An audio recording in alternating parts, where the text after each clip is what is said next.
Juma na Neema, mapambano ya moyo na hatma. Ujumbe ule ulimfikia Juma usiku wa manane, wakati mwanga mdogo wa balbu ulikuwa unaning'inia juu ya dari ya chumba chake cha kupanga. Alikuwa amerudi kutoka kazini akiwa amechoka kupita kiasi, mikono yake ikiuma, mgongo wake ukiwa mwepesi kama umebebeshwa mizigo ya dunia nzima. Alikuwa amelala nusu usingizini alipohisi simu yake ikitetemeka.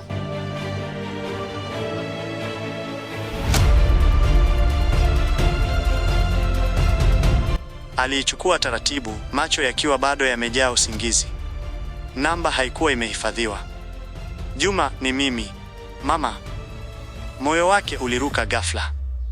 Kuna mambo mengi yanayotokea huku nyumbani. Neema hayuko sawa.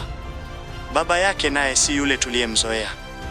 Kama unaweza, njoo hata kwa muda.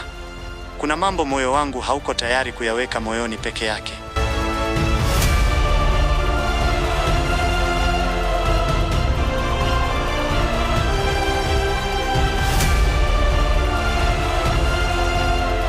Juma alikaa wima kitandani. Usingizi wote ulipotea mara moja. Alisoma ujumbe ule mara 3, akitafuta maneno yaliyofichika kati ya mistari. Mama yake hakuwa mtu wa kumtia hofu bila sababu. Kama alisema kuna mambo, basi kweli kulikuwa na mambo.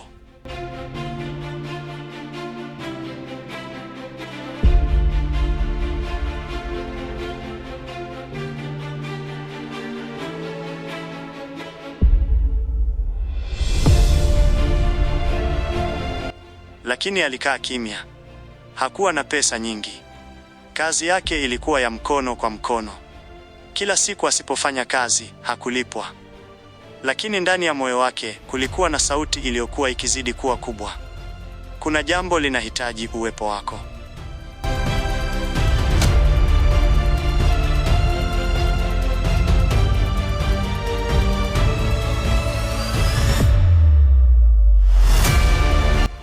Alilala tena, lakini usingizi haukumchukua. Akili yake ilianza kurudi nyuma, kijiji cha Mbuyuni, Mkuyu, kisima, macho ya Neema. Alijiuliza kama alikuwa sahihi kuondoka kimya kimya, au kama alikimbia mapambano ambayo yalistahili kupiganwa.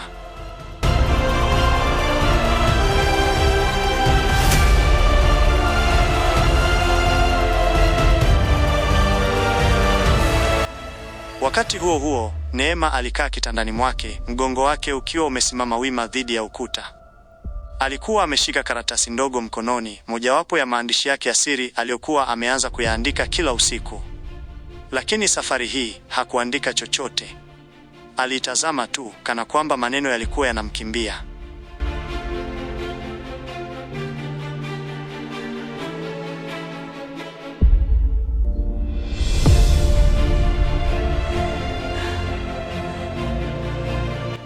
Mchana ule alikuwa amekutana tena na mama wa Juma. Ilikuwa bahati tu, au labda hatima ilikuwa imeanza kucheza nafasi yake.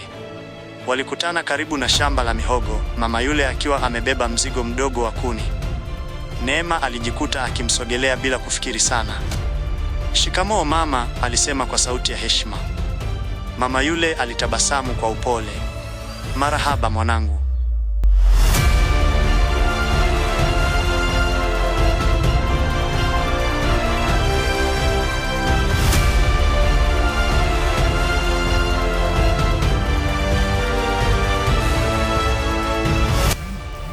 Kulikuwa na ukimya mfupi. Neema alitaka kuondoka, lakini miguu iliganda. Ndipo maneno yakamtoka yenyewe, kana kwamba yalikuwa yamejificha kwa muda mrefu. "Juma yuko wapi sasa?" aliuliza kwa sauti ya chini.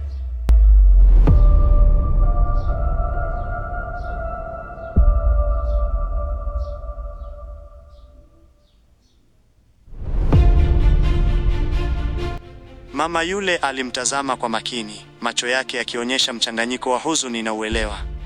"Yuko mbali kidogo. Anafanya kazi. Anajaribu kujenga maisha yake."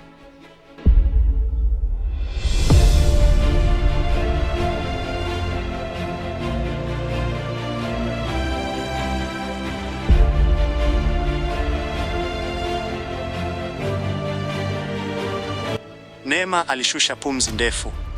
"Ni vizuri," alisema, lakini sauti yake haikubeba uzito wa maneno hayo. Mama wa Juma alijua hilo.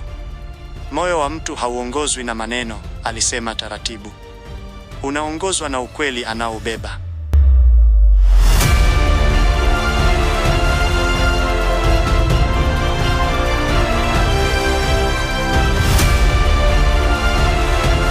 Neema alimeza mate. Alitaka kusema mengi, lakini hakuweza. Aliogopa kwamba akianza kusema hangeweza kusimama. Walitengana kwa heshima, lakini maneno yale yalibaki moyoni mwa Neema kama mbegu iliyopandwa kwenye udongo unaosubiri mvua.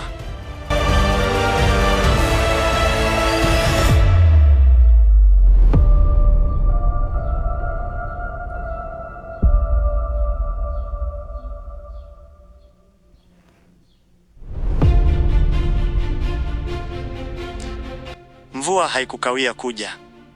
Siku chache baadaye, kijiji kilishtuka kwa habari mpya. Lori la pili la Bwana Selemani lilikuwa limezuiliwa. Madeni yalikuwa yamezidi. Watu waliokuwa wakimkopa awali walikuwa sasa wanamkimbia.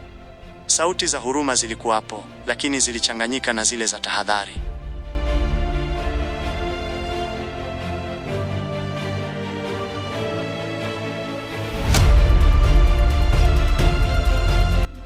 Bwana Selemani alikaa peke yake ndani ya ofisi ndogo iliyojaa mafaili. Alifungua jalada moja baada ya jingine, akijaribu kutafuta suluhisho kwenye karatasi ambazo hapo awali zilikuwa alama za mafanikio. Lakini sasa, karatasi zile zilikuwa kama mashahidi wa makosa ya zamani.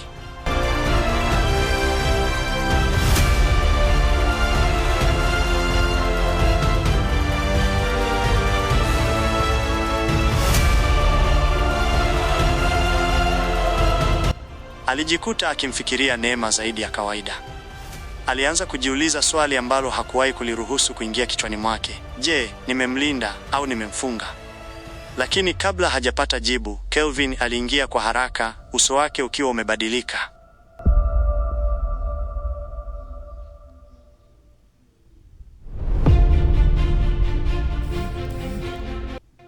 Baba Neema, alisema kwa sauti iliyokuwa ikijaribu kuonekana tulivu, kuna mambo machache ya dharura yanahitaji safari ya haraka mjini. Selemani alimwangalia kwa macho makali. Tena, Kelvin alijaribu kutabasamu. Biashara ni kama bahari. Wakati mwingine mawimbi hubadilika ghafla. Maneno yale hayakumfariji Selemani kama zamani. Aliona hofu nyuma ya tabasamu, akaona kukwepa kwenye macho. Kwa mara ya kwanza, alihisi kwamba huenda alikuwa amemwamini mtu asiye sahihi.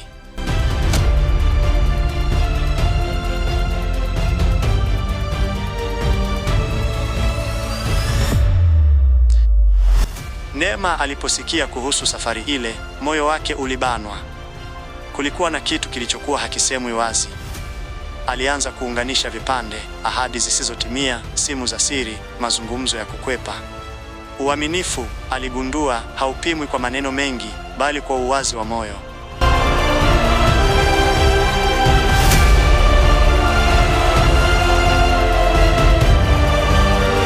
Usiku ule, Neema aliamua kufanya kitu ambacho hakuwahi kufikiria kufanya hapo awali. Alienda kwenye chumba cha baba yake, akagonga mlango taratibu. "Ingia Selemani," alisema kwa sauti iliyochoka. Neema aliketi mbele yake. Kulikuwa na ukimya mzito, lakini safari hii hakukimbia.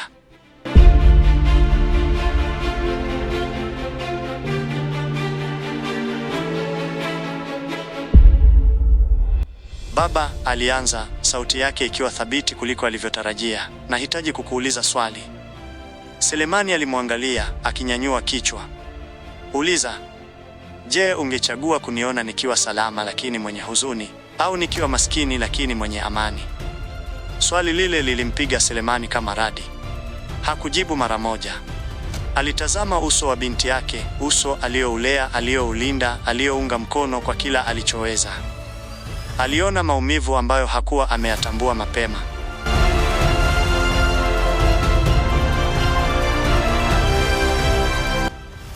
"Maisha hayana chaguo rahisi," alisema hatimaye.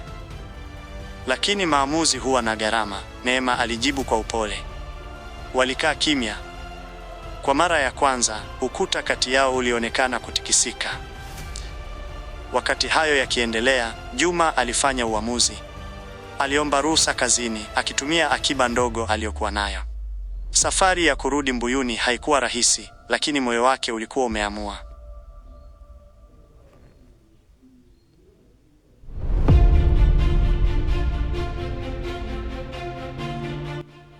Alipofika kijijini, jioni ilikuwa inakaribia.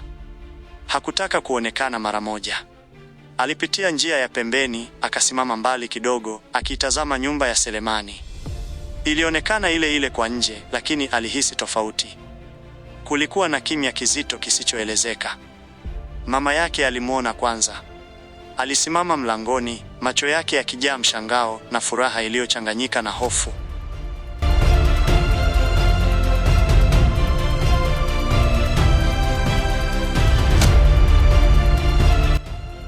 Umerudi, alisema kwa sauti iliyotetemeka. Juma alimsogelea akamkumbatia kwa nguvu. Nimerudi mama. Hakumuuliza maswali mengi. Alijua muda utasema. Lakini alishika mikono yake, akasema, kuna mambo yanahitaji uvumilivu.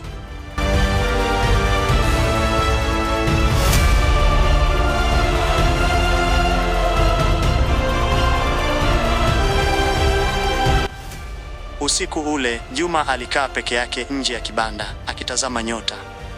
Kijiji kulikuwa kimya, lakini hakikuwa kile kimya cha amani. Kilikuwa kimya cha kusubiri.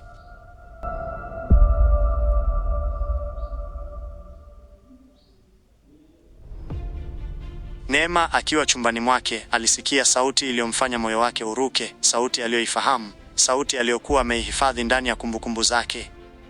Alisimama karibu na dirisha, akajaribu kuona giza lililofunika kijiji. Hakumwona, lakini alihisi uwepo.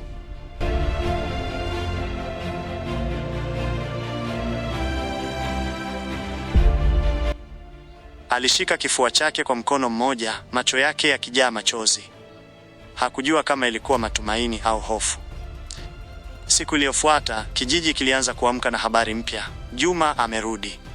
Maneno yale yalisambaa haraka, yakichanganyika na uvumi uliokuwepo tayari. Wengine walishangaa, wengine walitabasamu kwa siri.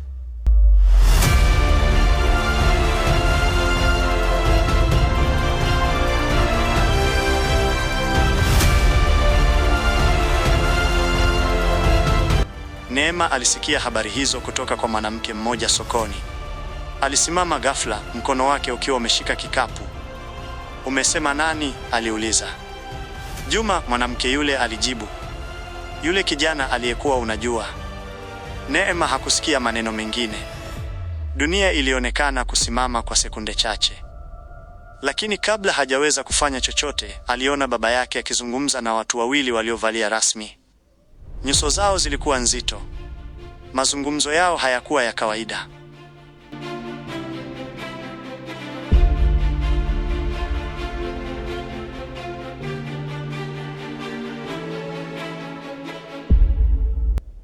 Ndani ya moyo wa Neema alijua mambo yalikuwa yanakwenda mahali pasipojulikana. Na wakati huo huo, Juma alipokea mwaliko usiotarajiwa, mwito wa kuonana na Bwana Selemani mwenyewe.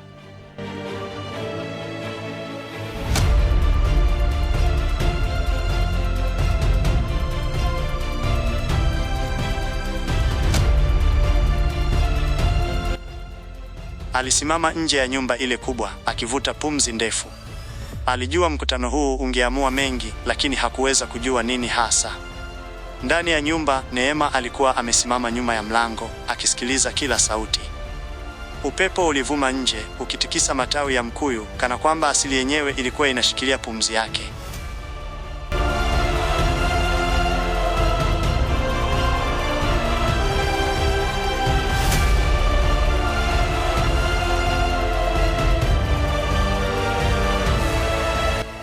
Na hapo ndipo simulizi liliposimama, katikati ya maneno ambayo hayajasemwa, katikati ya maamuzi ambayo hayajafanywa, katikati ya mapenzi ambayo bado hayajapata jibu.